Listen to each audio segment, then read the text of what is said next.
ابو مالک رضی اللہ تعالیٰ عنہ کو چور پڑ گیا، صحابی ہیں، طائف سے آ رہے تھے، راستے میں چور پڑ گیا، کہنے کہ میرا مال لے لے، مجھے کیا کرے گا؟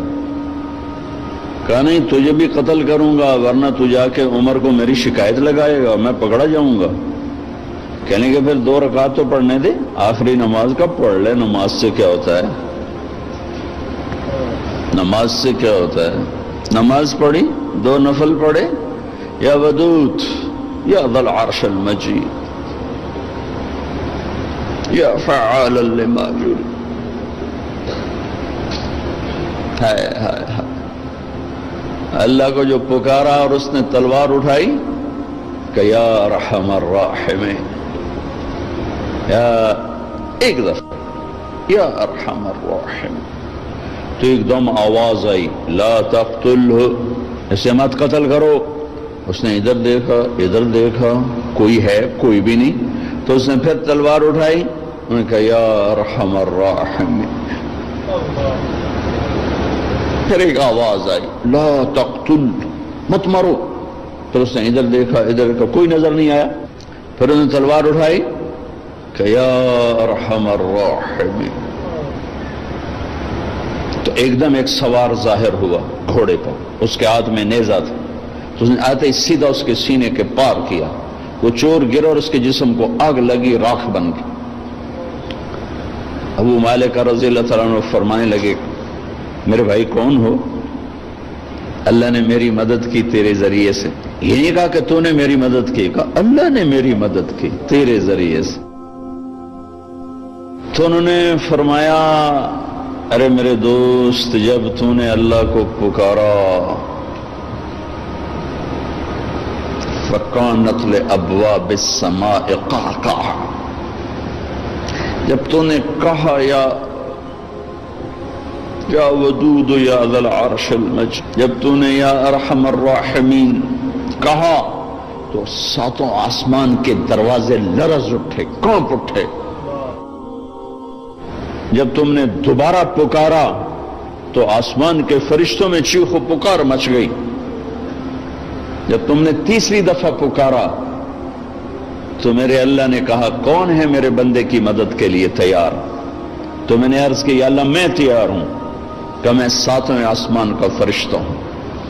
جب اس نے پہلی دفعہ تم پہ تلوار اٹھائی تو میں نے 7ویں آسمان سے پکارا لا تقتل، مت مارنا۔ جب اس نے دوسری دفعہ تلوار اٹھائی تو میں پہلے آسمان پہ پہنچ چکا تھا اور میں نے کہا لا تقتل، مت مارنا۔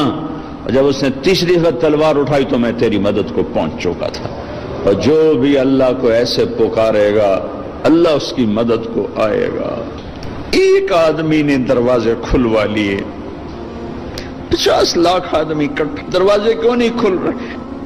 او بھائیو، ایک ہو پکارنے والا، عرش ہل جاتا ہے۔ یہاں 1 کروڑ پکار رہے ہیں،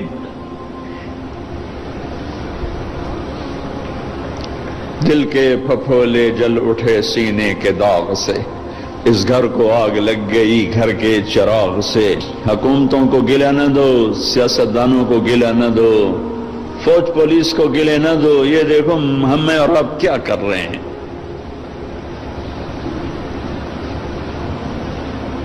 90% پاکستانی نماز نہیں پڑھتے، پاکستانی جھوٹ بولتے ہیں، دھوکہ دیتے ہیں، فراڈ کرتے۔ پہلے ہم نے اپنی عزتوں کو نیلام کیا، پھر غیروں نے منڈیاں لگا لی۔ پہلے ہم نے مسلمان کی عزت کو داغدار کیا، پھر غیر خریدار بن گئے۔ غیروں کو گلہ نہ دو، تو ادھر ادھر کی نہ بات کر، یہ بتا کہ قافلہ کیوں لوٹا، مجھے راہزنوں سے گلہ نہیں، تیری راہبری کا سوال ہے۔ جب کبھی امت تھی تو راجہ داہر کے ڈاکوؤں نے ہمارا قافلہ لوٹا۔ ایک لڑکی نے کہا یا الحجاج، حجاج ظالم، کوئی ہماری تاریخ کا اچھا انسان نہیں، ہماری تاریخ کا کوئی قابل ذکر انسان نہیں، ظالم۔ یا الحجاج، اے حجاج تو کہاں ہے؟ بصرے کا، عراق کا گورنر تھا. چند لوگ جان بچا کے بھاگ نکلے تھے. وہ پہنچے تو انہوں نے حجاج سے کہا کہ ایک لڑکی نے یوں پکارا تھا. تو وہ کھڑا ہو گیا کہ لبیک یا اختی، لبیک یا اختی، لبیک یا اخت. میری بہن، حجاج حاضر ہے، حجاج حاضر ہے، حجاج حاضر ہے. آپس میں عزتیں محفوظ تھیں، غیروں نے عزت پہ ڈاکہ ڈالا تھا. تو ایک بدماش کھڑا ہو گیا، کوئی تاریخ کا اچھا انسان نہیں ہے، بدماش، بنو امیہ کا چھوڑا ہوا بدماش تھا. عبد الملک ابن مروان تو مر چکا تھا، ولید اسی نے اس کو مسلط کیا تھا. اور وہ ولید کا زمانہ تھا. ایک لڑکی کی پکار پر اس نے قسم اٹھائی، نہ چارپائی پہ سوؤں گا، نہ بیوی کے قریب جاؤں گا جب تک اس بچی کے میں آواز پر نہیں پہنچوں گا. یہاں موبائل پہ قتل ہو رہے ہیں، کون قتل کر رہا ہے؟ حکومت کا کیا قصور ہے؟ حکومت کتنے سپاہی کھڑے کرے؟ اللہ کو ساتھی بناؤ، اللہ کو ساتھی بناؤ. اللہ پہرے پر آئے گا تو یہ کام ہوگا. ہماری حکومت بیچاری 5 لاکھ سپاہی ہیں، اندازہ کہہ رہا ہوں 18 کروڑ پر کیسے نگہبان بن سکتے ہیں؟ پہلا لشکر بھیجا، ایک لڑکی کی پکار پہ اس لشکر شکست ہو گئے، اکثر شہید ہو گئے. پھر دوسرا لشکر بھیجا، مکران میں ان کو بھی شکست ہو گئی، وہ بھی شہید ہو گئے، تھوڑے سے بچے. تیسرے لشکر کے لیے ولید بن عبد الملک کے نے اجازت نہ دی، کہا نہیں میں نہیں اجازت دیتا، اتنا تو نے میرا نقصان کر دیا. 2 لشکر تباہ کر دیے ایک بچی کے پیچھے. حجاج نے کہا کہ مجھے برائے مہربانی اس دفعہ آپ اجازت دے دیں، جتنا خرچہ میں خزانے سے لوں گا اس سے دگنا میں خزانے میں واپس کروں گا. تو پھر دوبارہ 4000 کا لشکر تیار کیا اور محمد بن قاسم اپنے بھتیجے کو امیر بنایا، 17 سال کا نوجوان، اور اس کو روانہ کیا. اور اللہ نے اس کے ذریعے سے محمد بن قاسم میرے ضلع ملتان تک داخل ہوا، 92 ہجری میں ملتان میں داخل ہوا. اور مکران سے ملتان تک 1 لاکھ انسانوں نے کلمہ پڑھا، اس کے خلوص پر، اس کے اخلاق پر، اس کے ایمان پر. ایک بچی کی فریاد پر حجاج جیسا تڑپ اٹھا تھا. آج کروڑوں بچیوں کی فریاد ہے. لیکن مصیبت یہ ہے کہ ان کروڑوں کی عزتوں سے کھیلنے والے یہودی نہیں ہیں، مسلمان ہیں. تم اللہ کے قانون سے ٹکراتے ہو، پھر کہتے ہو اللہ ہماری مدد نہیں کرتا. اللہ کدھر؟ اللہ تو ہے. نحن اقرب الیہ من حبل الورید، ہم تیری شارک سے زیادہ قریب ہیں، پر تو جاری تو لگا. ممبر نے بھی آگ برسائی ہے، ممبر نے بھی نفرت کو پھیلایا. یہ جگہ تو محبتوں کے بانٹنے کی تھی، محبتوں کو تقسیم کرنے کی تھی، لیکن ہم محروم ہو گئے. محروم، کوئی محرومی ایک طرح کی نہیں آئی. جس ممبر نے دلوں کو کھینچنا تھا، جس ممبر نے امت کو جوڑنا تھا، جس ممبر نے کالے اور گورے کو جوڑا.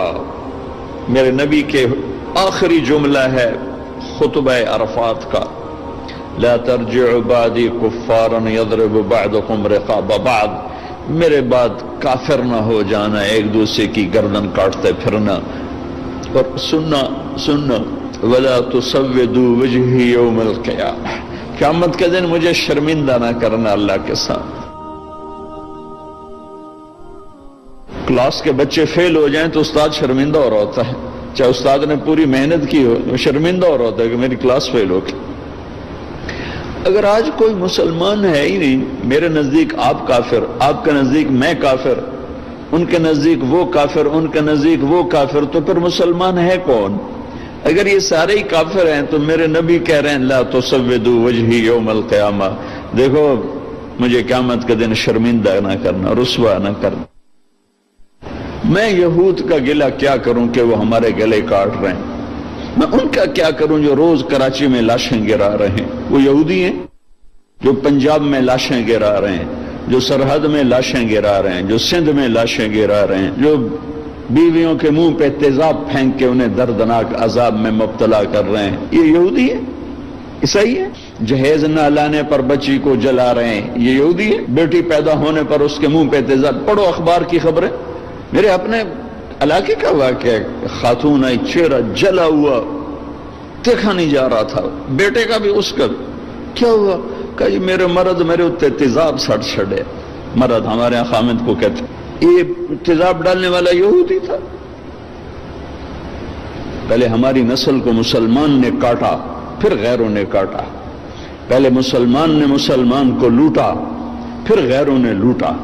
پہلے مسلمان نے مسلمان کے گھر جلائے، پھر غیروں نے جلائے. پہلے مسلمان نے مسلمان کی عزتوں کو اور پگڑیوں کو اچھالا، پھر غیروں نے اچھالا. پہلے مسلمان نے مسلمان کے مال پہ ڈاکے ڈالے، پھر غیروں نے ڈاکے ڈالے. پہلے مسلمان نے مسلمانوں کے بچے ذبح کیے، معصوم بچے اٹھا کے ذبح کر کے گلی میں پھینک جاتے ہیں، بوریوں میں بند کر کے پھینک جاتے ہیں. یہ اسرائیل کے یہودی ہیں؟ کون ہیں؟ کہاں سے آئے ہیں؟ حرم شریف کے اندر جیبیں کاٹتے ہیں. عیسائی ہیں، سکھ ہیں. سارے شہروں میں عزتیں نیلام ہیں. یہ اڈے کون چلا رہا ہے؟ یہ شراب کے اڈے، یہ زنا کے اڈے کون چلا رہا ہے؟ یا ایھا الذین آمنوا انما الخمر والمیسر والازلام والانصاب رجس من عمل الشیطان فاجتنبوه لعلکم تفلحون. انما يريد الشیطان ان یوقع بینکم العداوة والبغضاء فی الخمر والمیسر ویصدکم عن ذکر اللہ وعن الصلاة فهل انتم منتهون. میرا رب تو یوں کہہ رہا ہے کہ اے ایمان والو، شراب اور جوا یہ شیطانی عمل ہے، اس کو چھوڑ دو، اس سے دور چلے جاؤ. کہ جہاں شراب اور جوا ہوگا وہاں عداوت بھی آئے گی، بغض بھی آئے گا، قتل و غارت بھی ہوگا. میرے بھائیو،